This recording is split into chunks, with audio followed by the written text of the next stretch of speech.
What's up, everyone? I hope you all are having a blessed and wonderful day today. If not, I hope it gets better. I would like to say thank you for stopping by the channel and checking out the video. It means a lot to me, and I truly do appreciate it. If you're enjoying the content that you're seeing here, you and Mark continuing to help support not only me, but the channel as well, please feel free to hit that like and subscribe button, and hit the notifications bell so you can stay posted on all of my Gotham Knights related content. Today, we are reacting to another video from IGN's month of coverage, which is Gotham Knights building a brand new Gotham City with 400 years of history. So with that being said, let's get this started. This is about a 10-minute video. In the 11 minutes. 1650s, 5 families left Europe, eventually landing on the rain-swept islands that pepper the mouth of what would one day be called Gotham River. Those families, the Waynes, the Cobblepots, the Elliots, the Arkhams, and the Kanes, would build a colonial fort together and sow the seeds of centuries of dominance in the area. I remember that Gotham name. City was born. The city quickly spread beyond its original bounds, developing 5 boroughs, and in each, one of those 5 founding families would take root. In the early days, the Kanes established themselves on Gotham's natural harbour, now known as Historic Gotham, tying the family to their new country's military might, building ships and weapons of war. By the 1850s, Gotham had become a major trade hub, helped along by the industrialist Cobblepots and their smoke-belching Southside steel mills. Gotham continued to transform over time. In the 1920s, the Elliots took hold of the 20th century's newest means of control, mass media, and built downtown Gotham in a new Art Deco image. By the 1960s, Gotham had truly become a patchwork of industry and architecture. The Arkhams settled in North Gotham, building their famous asylum. Yes, it's in the game, and no, it's not as you've previously seen it. The Waynes, so Arkham is in the game. Helping advance the town into a new technological age. Which brings us to the present day, and the Gotham you'll be exploring as Batman's protégés in Gotham Knights, an open world as soaked in history as it is by neon light and vigilante-friendly shadow. Warner Brothers Games Montreal. I was gonna say, it might just be me. I feel like this patch of clouds right here is a little bit too dark for me. I don't know if it's something with that or not. Shadow. Warner Brothers Games Montreal created that history early in production, a whole new timeline for a whole new version of Gotham City. And it isn't merely window dressing. The timeline informs everything from the plot, to the gameplay, to the game's biggest mystery, the Court of Owls conspiracy. The team didn't just build an open world to play in, it's truly trying to build a city. Okay. I'm seeing civilians on the street though. Okay. We changed our fries to make them. Oh my god, I got a Wendy's ad. And every single time, Toby insists we high five. I probably should have like just fast forwarded the video. It then came back. I hope I don't get copyrighted for this.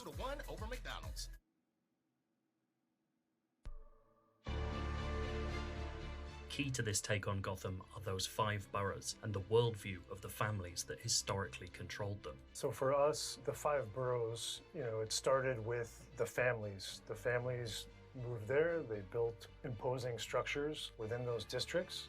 So then we build around. And the city is big. The identity for those districts really is based off of that family. Within those boroughs, the team tries to tell stories without simply having someone speak them out loud. If you visit a city in real life, it's hard to tell some of that history. So because we're making a game, really what we want to do is kind of obviously reveal some of that stuff. So there's a lot of areas that are kind of stuck in time, like even something as, kind of generic as construction, like it becomes interesting when it's halted construction or it's how big is this place?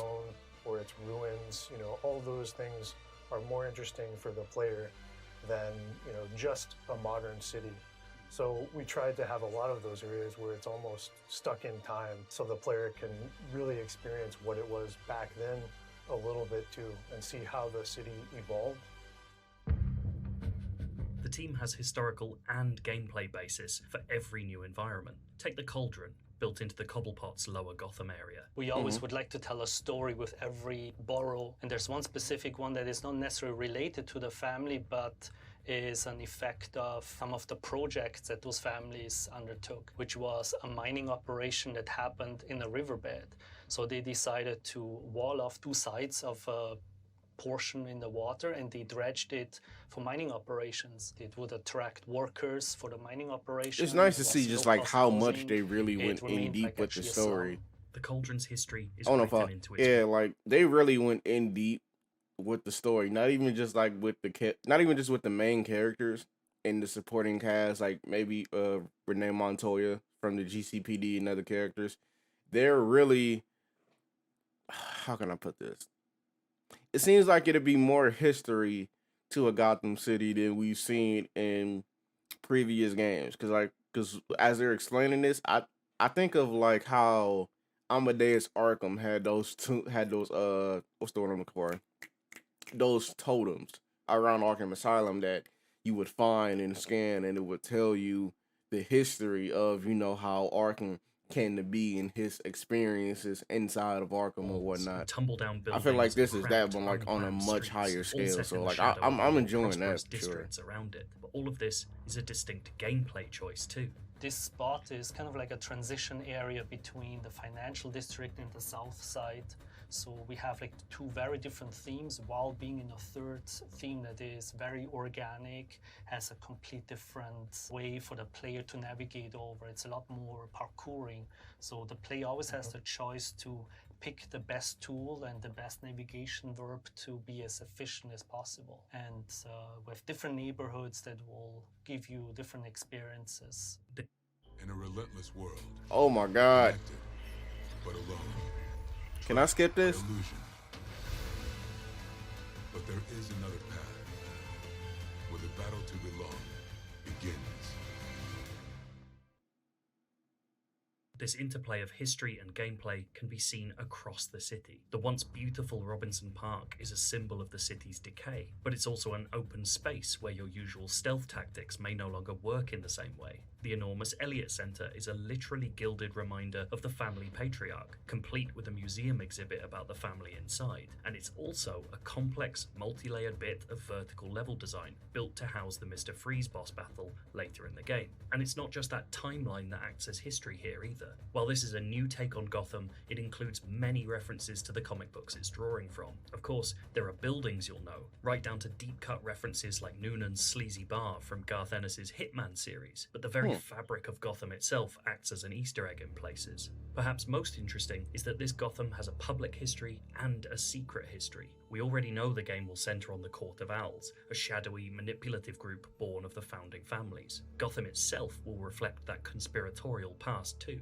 One of the things that we love about the Court of Owls, aside from the fact that it's a new, fresh Hey, Patrick Redding. canon, is that they represent a threat that is so embedded and so intrinsic to Gotham City that even Batman doesn't know about it. And the notion of a threat that is so intimately tied to a city that he considers to be his city, that he knows like the back of his hand, that he's been patrolling for, literally decades at this point. That's a very intimidating and scary idea. With that in mind, what we knew is that we needed to give you a sense of Gotham's history in order to be able to show all the ways in which the court is embedded in that. That feeling that Gotham is kind of an adversary and that Court of Owls is the embodiment of that, the personification of it. The phrase commonly used at the studio for this is that they didn't just build up, creating those hugely visible landmark buildings and stories for every new district, but that they also built down. We started to imagine how the form of the city could be affected by that, and it started kind of helps suggest a geography. Hey, yo, laser grid security measures? Going all the way What's back this? to like the late 1600s. And then we started to think, okay, well, what were the major events in history that they would have reacted to? Is it the Revolutionary War? Is it the kind of exploitation of the West? Like the building of the railroads? Like all of these ideas became part of that conversation and allowed us to kind of build layers of accreted history. And we built it up and we built it down. Like we said, okay, what's buried under the city? Like what are the hidden secrets that you can find in the course of investigating the Court of Owls? Naturally, the team isn't talking too much about what those buried secrets might be, but we see hints of it as we're shown Gotham's open world. A seemingly nondescript building might be a gang hideout, which leads to a tunnel system that brings you into an exit into Gotham that you would never have guessed at, for example. We want the Court of Owls to feel like they're involved in everything. So If it's we were like to go so to it's like a major secret city in North America, passageways walk in the they'll city build a that'll city lead to on top another of, section of Gotham. like, Oh, Chicago, okay, yeah, that's they have the dope. fire, I like they just that. built on top That's of it that's 'cause a it's nice not touch. worth, like, rebuilding, destroying, and rebuilding. So what the undergrounds allow us to do is kind of reveal that cross section of the city. So we have areas like that where you drop in you keep going and you see things that you didn't know were there, that you didn't know the city was built on top of. And I think that's a really cool element to try to allow the player to see kind of behind the scenes of the city, go under the surface, and as well as seeing it from up high from the bigger landmarks. The result of all this work is that this take on Gotham aims to feel like a legitimate place, not just a sandbox for spandex crime fighting. We've heard before that this will be the largest Gotham ever made in game form, but that's not what the developers are proud of. We made a very big Gotham City, but what I think is really unique to Gotham Knights is the density of it. Sometimes I will be searching for something or fighting a crime and not realize how close to me something else is happening that I'm going to want to interact with afterwards or before. There's just such a depth of nooks and crannies to explore inside our city, and I think that that's really unique to Gotham Knights. The idea of a Gotham packed with references, miniature histories, and sinister mysteries is alluring. After all, this is the promise of a town with real backstory, that it's not just the people living there who'll help tell the story, but the city itself.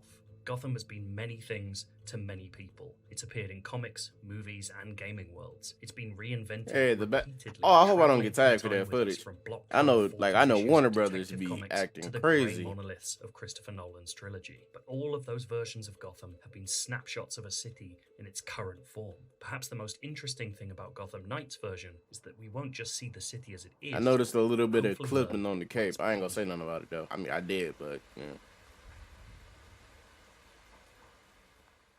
We'll be covering Gotham Knights and offering exclusive footage all this month as part of IGN First. And if you want to...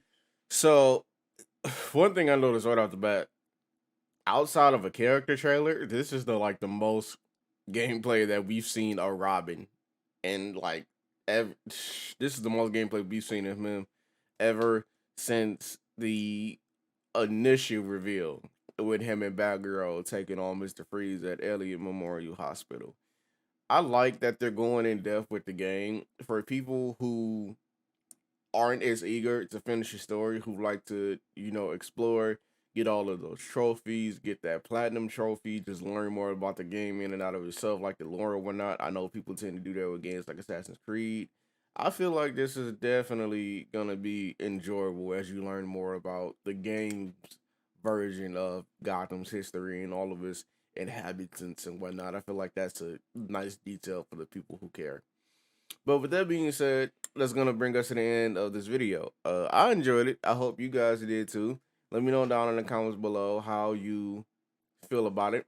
And make sure to like, share, and subscribe, and hit that notifications bell so you won't ever miss out on any of my Gotham Knights related content. And I will catch y'all in the moonlight. Peace.